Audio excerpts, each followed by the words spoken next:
Kilo 920 gram गांजा जप्त। नाशिक ग्रामीण पोलीस दलाने अंमली पदार्थ विरोधात आणखी एक निर्णायक कारवाई केली आहे।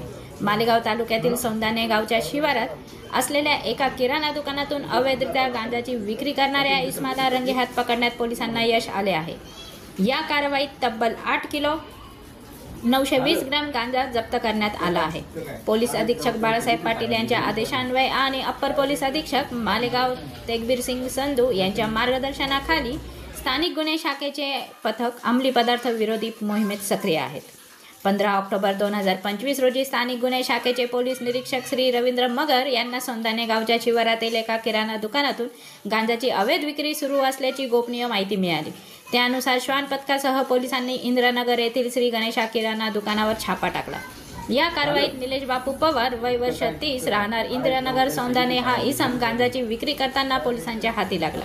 त्याच्याकडून एकूण 8 किलो 920 ग्रॅम गांजा किंमत 1,78,400 रोख रुपये 10,000 मोबाईल फोन आणि 50 चिलम असा एकूण 2,07,000 रुपये किमतीचा मुद्देमाल जप्त करण्यात आला आहे।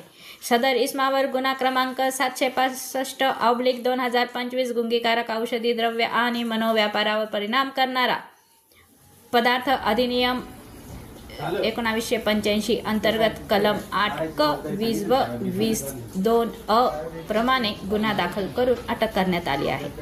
या कारवाईत स्थानिक गुन्हे शाखेचे पोलीस निरीक्षक रवींद्र मगर, मालेगाव तालुका पोलीस स्टेशनचे पोलीस निरीक्षक प्रीतम चौधरी, पोलीस उपनिरीक्षक सुदर्शन बोडके, अंमलदार विनोद टिळे, सतीश गुटे, आबा पिसाळ, सुधाकर बागुल, प्रशांत पाटील तसेच सहाय्यक पोलीस निरीक्षक प्रीती सावंजी, पोलीस उपनिरीक्षक तुषार बदाने, दामोदर